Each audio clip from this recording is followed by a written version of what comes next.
Our world and our society are constantly expanding, moving ever faster, becoming more and more saturated with things, people, concepts. Reality is, in a certain sense, becoming denser and denser, but at the same time, it often feels as if all its parts, all the particles that make it up, are becoming fainter and slowly eroding, fading away. Our eyes, our ears, our consciousnesses have never reached as far as they do today. We can observe so much of the world that surrounds us. We finally have a grasp on the understanding of what a worldwide human society is. We have a virtually unlimited access to our history, to other cultures, even to the observation of people's daily life on the other side of the planet. We have an ever-growing comprehension of the mysteries of nature, both here in our tiny blue home and out there in the infinite darkness of the cosmos. It's a wealth of knowledge that could turn the brain of a person from the past into scrambled smithereens, but we have it. Not only that, we often even take it for granted. It feels as if the more our knowledge expands, the more that which surrounds us diminishes in intensity. This is obviously not a new concept. My favorite formulation of it is, and will probably always be, by early 19th century Italian poet Giacomo Leopardi. He had this idea of the evolution of human society as a reflection of the stages of life. Our past is akin to infancy, where there was still so much that we didn't know, but it's exactly this absence of knowledge that allowed us to still believe in the magic of the world. It's almost as if we were still in a sort of Garden of Eden, in which we lived in a deep connection to nature, to the mysteries, myths, and beauty of an almost idyllic existence. But then we grew up. And slowly the mystery was replaced by understanding. Our minds opened up to the reality of things that lay beyond the magic. As if we had bitten from the forbidden fruit, we suddenly stopped looking at nature as a loving mother and noticed its cold and cruel rules. We started to understand how things happen, how things move, from the smallest particle to the greatest star. And so we asked ourselves, why? Apparently because that's just how it works. That's how its gears turn, and no amount of offerings or goodwill can make it change its course. Nature has no care for us. We aren't special, we're just like anything else. If the wind turns, we're at its mercy.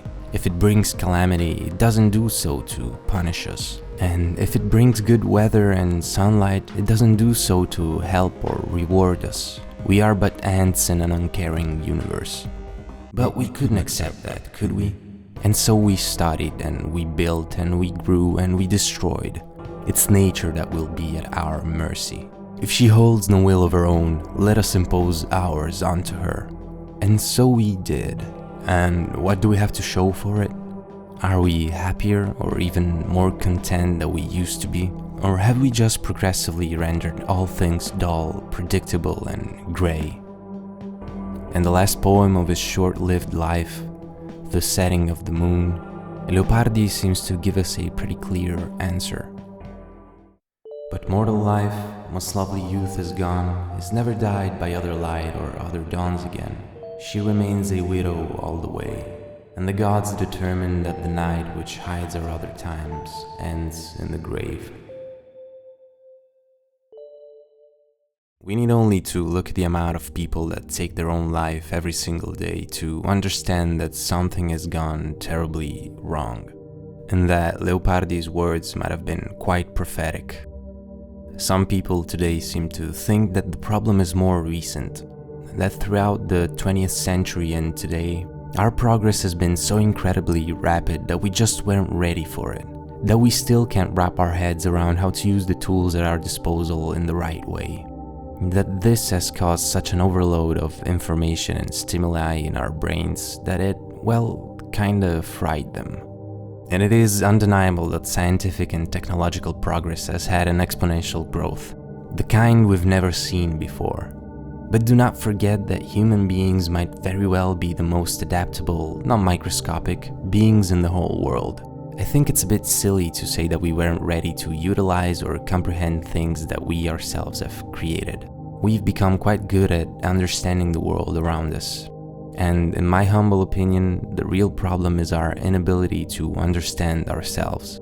Our existential tragedy doesn't stem from the dominance and expansion of hard science, but from the will to apply its same rules to that which is, well, hardly quantifiable.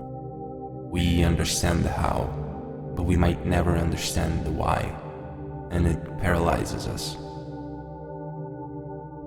And it is true that the two things are connected. A weaker grasp on the natural world allowed us or even pushed us to try and find meaning externally, in the sea, in the sky, in the sun, in the cosmos. We created gods in our image so that the world could answer our own desire for meaning. But when it came time to grow up, to realize that the world is mute, uncaring, and inhuman, the burden of meaning fell onto our shoulders, and it splintered our backs. And so started the discussions, the debates, the search for the right morals, for happiness, the exorcism of pain. But when everything is so relative, how can we hope to agree on anything? And so, for all our advancements, for all our progress, we kept and keep repeating the same self-destructive mistakes that we've always made. War, death, hate, anger, separation, and maybe, worst of all, indifference. Looking at ourselves, it is not unreasonable to think that all will end in a fiery ball of destruction. But for me, there is a much more horrifying and deeply disconcerting perspective. We might keep progressing. Sooner or later, the whole world might get to share the same comforts that we lucky few have now. All the slavery and exploitation might someday stop. We might give up our arms, find the cure to every disease, and extend our lives beyond our expectations. Merge with technology and make our consciousnesses expand beyond all horizons. Achieve balance, and still be profoundly unhappy. So what's left to do for a society that has found everything except a reason to be happy, if not just slowly await its death and fade away? This is what truly terrifies me. The idea that, as Eliot put it, "This is the way the world ends, this is the way the world ends, this is the way the world ends," not with a bang but a whimper. Thinking about all of this, a famous, or dare I say, infamous book immediately came to mind. The Conspiracy Against the Human Race by Thomas Ligotti.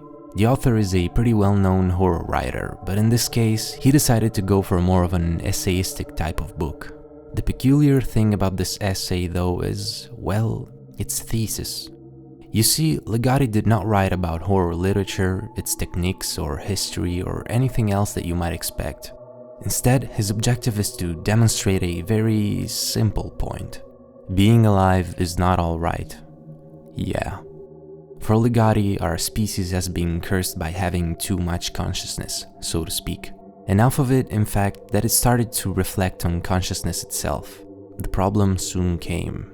The more we thought about it, and the more we started to realize that there's nothing out there, that there's no objective in the natural world. We are born, we survive, we reproduce, we die, and that's it. But we couldn't bear to live with such a simplistic and purposeless point of view, so we all started actively lying to ourselves, for lack of a better term. We started to affirm that consciousness is actually a good and wondrous thing, that life has meaning. More than that, we would actually be actively suppressing our consciousnesses through these kinds of lies, because letting it run free would only lead us to terrifying conclusions. The problem is that deep down, each one of us can still feel that underlying emptiness. In this sense, we would be akin to puppets whose strings have been severed.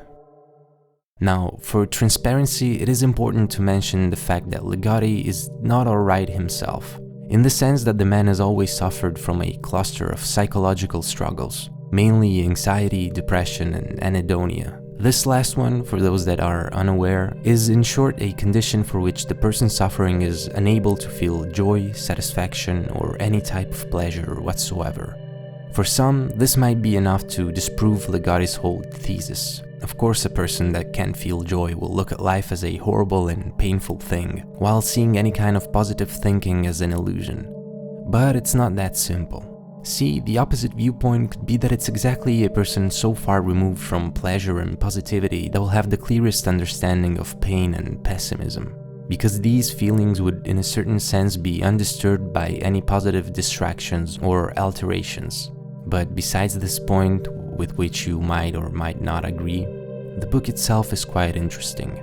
Ligotti's approach is mostly quite dry, and while he does sometimes exaggerate the horror, but remember, he's a horror writer, so that comes with the territory, the text itself is still quite perturbing at times.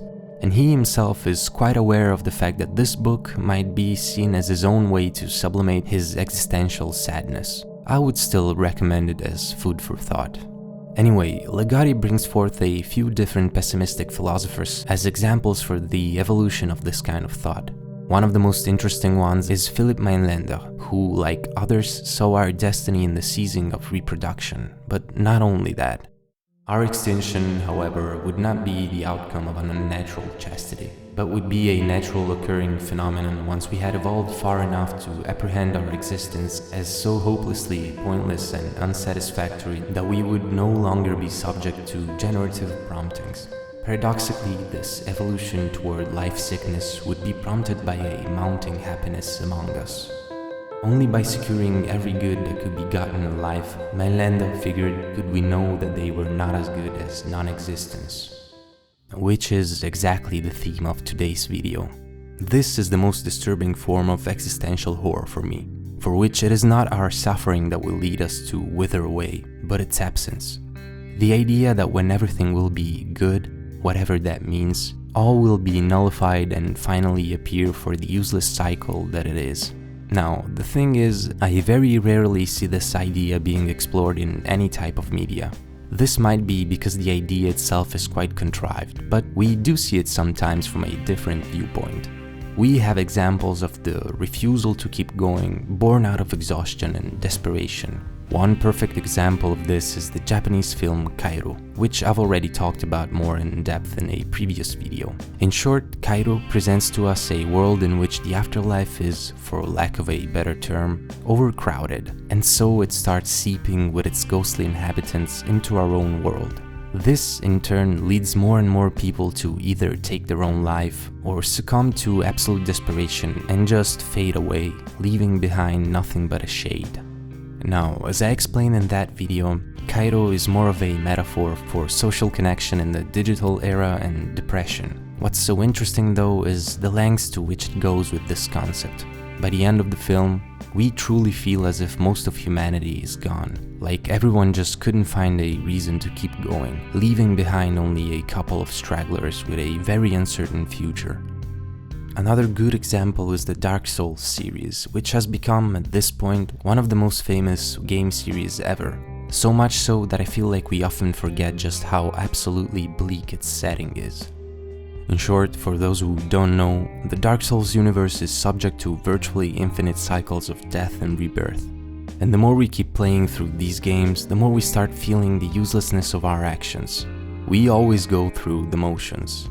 Something brings us to life, because we are the chosen one, and we're set on our journey of continuous struggle, fighting and pain, where we challenge and fell warriors, beasts, gods, and other chosen ones just like us, who have lost their way, to then, at the end, make our choice. To put it very simply, we either relight the flame and protract the existence of our dying world, or we let it go out and usher in the Age of Dark. Thing is, by playing all of these games and replaying them, you start to put together that it all really doesn't matter. We are but one of many chosen ones, just an instrument to push the world further towards its entropic death and subsequent rebirth. A cycle that will take place no matter what. This is even symbolized by our own continuous death and rebirth in game, by our possibility to interact with other phantoms or shades, thousands of other chosen ones on the same exact journey as us. It all becomes more and more malignantly useless, as Ligotti would put it. Tangentially, in his book, we also find another very fascinating thought by Mainlander. The idea that this will to die, as he calls it, was grafted onto us by God himself. He proposes that God saw existence for the horror that it is and wanted to destroy himself, but he couldn't do so while being outside of space and time. Seeking to nullify his oneness so that he could be delivered into nothingness, he shattered himself, Big Bang-like, into the time-bound fragments of the universe. God is dead, wrote Maielando, and his death was the life of the world. Why then struggle? Why fight? Why not let ourselves be consumed by nothingness and fade away into its infinite cycle? Well, this is what many characters in this world seem to have chosen. The undead, cursed to lose their sanity and become but empty husks, unable to really die, unwilling to really live. But again, this is the fruit of pain and struggle. Terrifying in its own right, don't get me wrong, but kind of predictable? Dare I say even relatable to some extent? The only piece of media that I'm aware of so far that actually shows the other side of the coin is Texhnolyze. Texhnolyze is a 2003 anime masterminded by Hiroshi Hamasaki, who worked on just so much cool stuff, either as animator or director. One of the most impressive portfolios ever, really. It's hard to talk about Texhnolyze, and not just because it's one of the most nihilistic and heavy pieces of media out there, but also because it's kinda hard to watch. You see, for most of its runtime, it moves at a glacial pace. Absolutely gruelingly slow, and most of the action happens exclusively out of frame. It's also quite hard to follow at times, and all the pieces really start falling into place towards the last few episodes. Maybe even too well, which is the only thing that I really hate about it. At a certain point, you get literally a narrated explanation for basically everything that is going on, which was, in my opinion, completely superfluous. So here's a spoiler warning. The further we go, the more information I'll reveal about Texhnolyze. I'll try my best to still be vague when I can, but I'd really recommend you to watch it for yourself if you can stomach an extremely slow anime. So, in broad strokes, we follow a couple of characters, but mainly Ichise, a homeless orphan who participates in underground fights to earn some minimal amount of cash to survive. Ichise pisses off the wrong people and ends up losing an arm and a leg. He's brought back from the brink of death by Dr. Kaneda, who gives him new prosthetic limbs. This is the Texhnolyzation process from which the series takes its name. In the next few episodes, we follow Ichise as he wanders around the city and tries to make sense of his new body, struggling to even stand up, and truly, stairs have never been more disheartening. Things start to happen, and he gets mixed up with Yorgano, one of the main factions competing for the control of the city, and becomes something of an errand boy for them. The thing about all of this stuff, though, is that it barely even matters. You see, the real focus of Texhnolyze, although not exclusively, ends up being its world building. Most of the story takes place in the aforementioned city called Lux. The peculiar thing about it is that it's man-made. One of the main chess pieces in the first part of the series is Yoshi, a mysterious figure that comes to the city to escalate the conflict between the different factions by any means necessary. We understand that something is really strange about Lux when we first see him descend a dizzying staircase in what looks like a gigantic pit with no opening inside. We realize that this whole city is built underground. It's basically a giant man-made superstructure.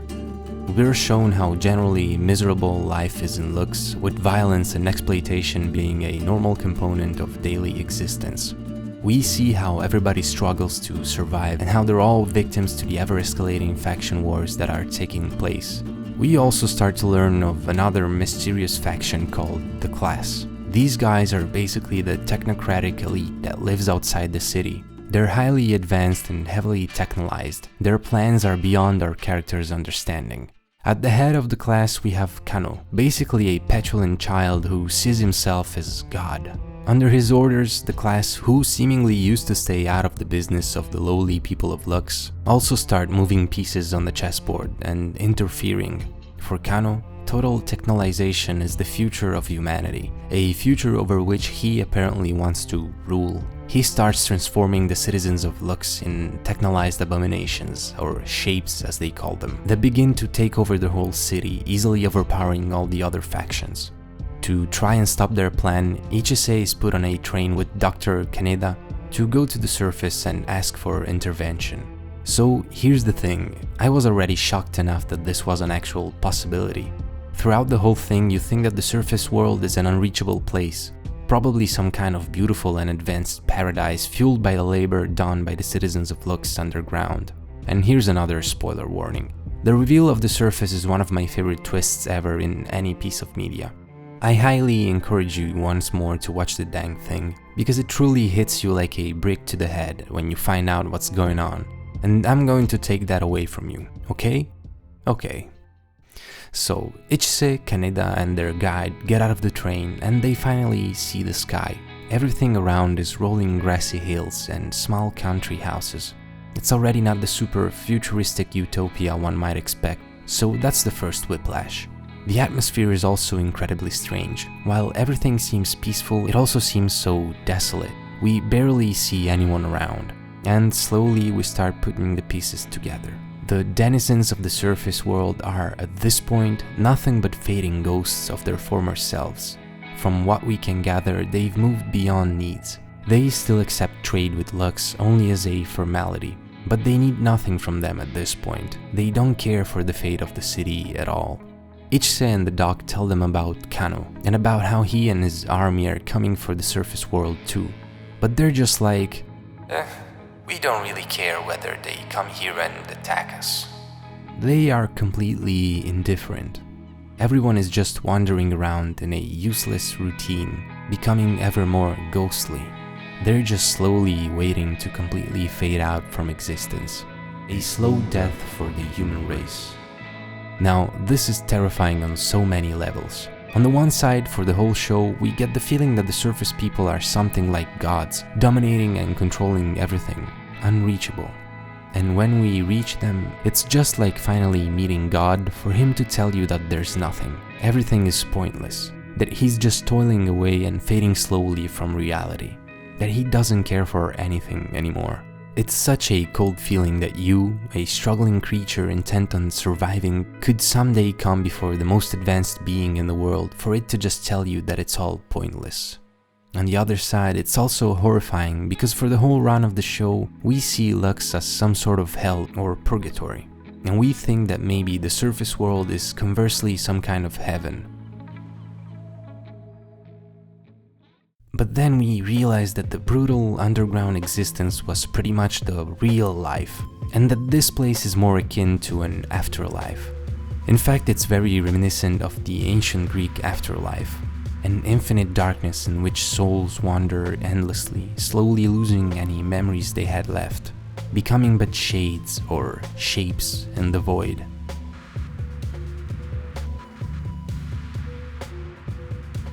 That's why the next gut punch comes from our protagonist, who decides to go back.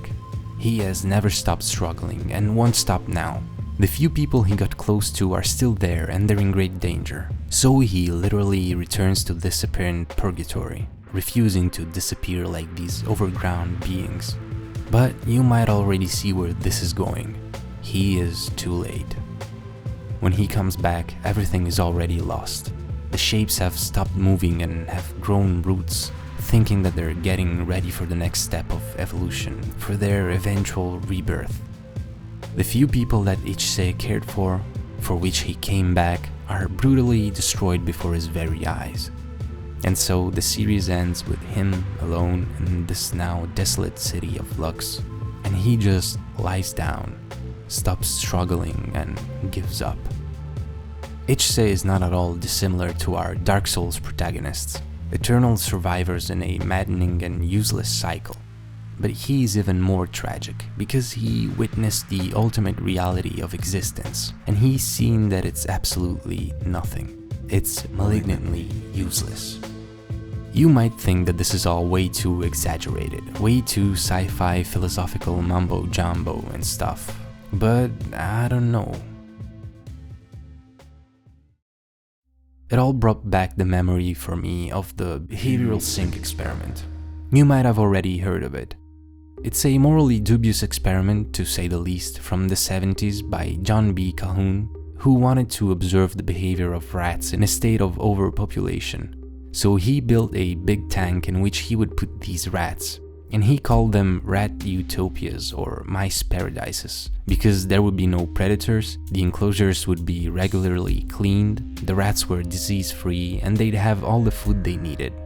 The idea obviously came from the worries about overpopulation in human society and scarcity in resources. What Calhoun wanted to prove is that even with all the necessary resources, overpopulation might lead to societal collapse and so to extinction. The mice became so numerous that the need for social roles basically disappeared. They stopped reproducing more and more, many of the females couldn't even bring a pregnancy to term. There would be random episodes of violence, and most of them just opted out of any kind of activity. There were also the beautiful ones, a group of mice that only ate, slept, and groomed themselves.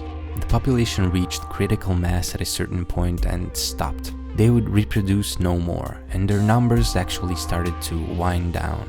The terrifying thing is that even though the population became smaller, their normal behavior would never come back. They were at this point completely incapable of surviving and reproducing. In a way, the creatures had ceased to be mice long before their death. A first death, as Calhoun put it, ruining their spirit and their society as thoroughly as the later second death of the physical body. And, well, experiments with mice often really help to study human behavior, because at the end of the day, we're not as dissimilar as you might think. Just look around the world we're living in now, and think about all I've just said. Is all of this really that far-fetched? Are we also destined to fade away? Will we just stop living at some point? And it should be clear by now, but I don't mean that as in we will die. The idea here is, will we just stop engaging in what we now perceive as living? All the activities, emotions, and connections that we would identify with what living really is?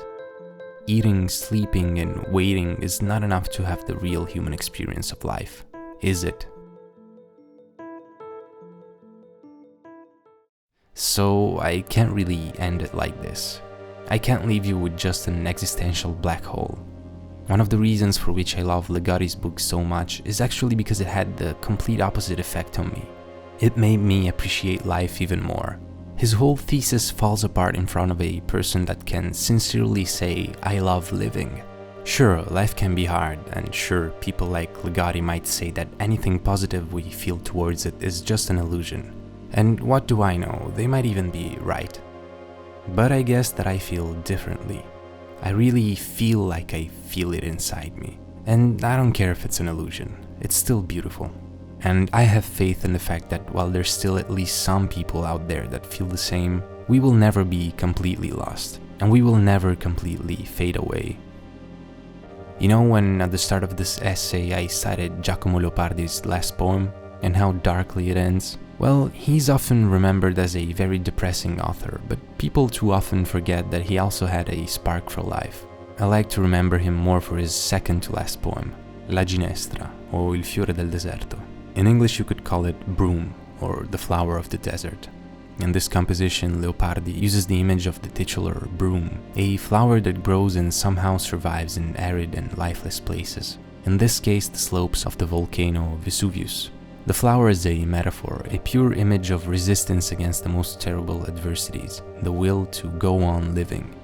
It accepts the inevitable destruction of everything that surrounds it, but heroically it grows anyway. And, unresisting, you'll bow your blameless head beneath the deadly scythe, but you will not have bowed before, hopeless abject supplicant of your future oppressor. You were never raised by senseless pride up to the stars or above the desert, which for you was home and birthplace, not by choice, but chance. No, far wiser and less fallible than man is, you did not presume that either fate or you had made your fragile kind immortal. Thank you. And see you, space flowers.